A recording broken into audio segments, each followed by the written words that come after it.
Hi, welcome back to our Culture Hacker series of video. Today I want to talk about bringing many of the ideas and thoughts that we've come together with one simple idea. You see, when we've talked about Culture Hacker over the series of videos, it's been about trying to improve, focus on, and getting better at the employee experience. And so what we're really talking about is change. And I know that's something that a lot of managers have a lot of problems with. You see, when we talk about change, a lot of managers have the idea that change is for everybody else, or at least certainly for their staff. And what I want to talk about today is that change is all about you, particularly when it comes to improving your culture and making a better employee experience. Now, we've done a number of change initiatives, and I want to talk about the 4 stages specifically because it's critical that you understand what part you play at each of those stages. The first one is understand the need to change. Why should I change is a basic fundamental question that everyone should have to ask before they undertake any sort of process. Second of all, you got to shake up the status quo. You need fresh ideas, perspectives, ideas to really break you out of what you've been doing typically and getting you to a place where you want to be. The third place is create a plan, find your priorities, schedule them, and make sure that there's a plan in place to get things done. And then finally, just get things done. It's the simplest idea and yet obviously one of the most difficult.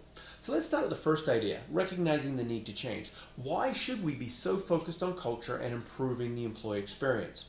Well, NetPulse CEO, John Gingerella, says it really well. He says company culture, whether you're in a startup or a Fortune 500, is probably the most defensible and differentiating aspect of your company today. It will determine your ability to innovate, grow, and ultimately be successful.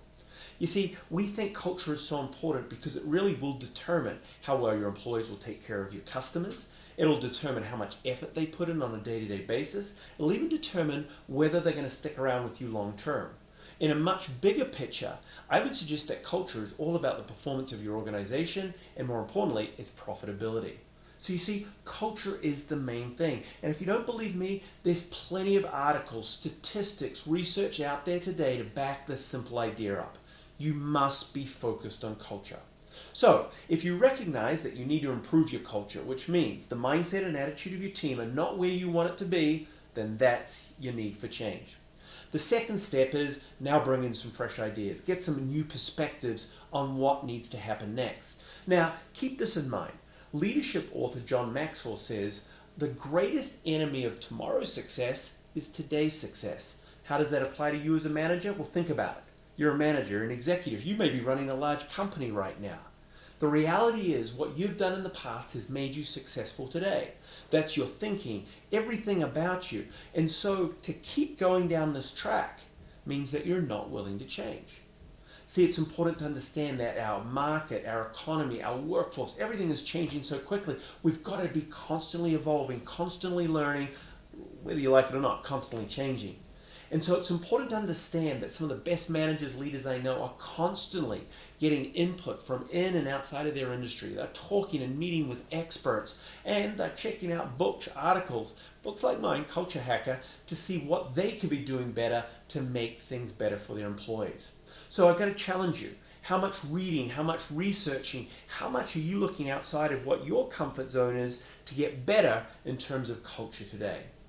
Now, once you've done that, you're ready for the third step, starting to create some sort of action plan. Now, your action plan should be based on priorities. Where do these priorities come from? Well, I'm going to let you on a little secret. It's not necessarily you, it's your employees. We do a lot of cultural assessments, and what is one of the most interesting elements of it is that many times what the executives believe is the most important priorities to focus on for their employees is not exactly what the employees want them to focus on. You see, when it comes to priorities and it's about employee experience, then go to your employees. When we do our assessments, we don't just focus on your reality of how you're doing today in terms of your employee satisfaction, but a really important element is what is the prioritization of that element in terms of the employee's well-being on a day-to-day basis. That's a critical part to think about. Now, once you've got those priorities, you can start to create that plan, and that plan may be over 12, 18, 24 months. Remember, it's not a sprint, it's a marathon.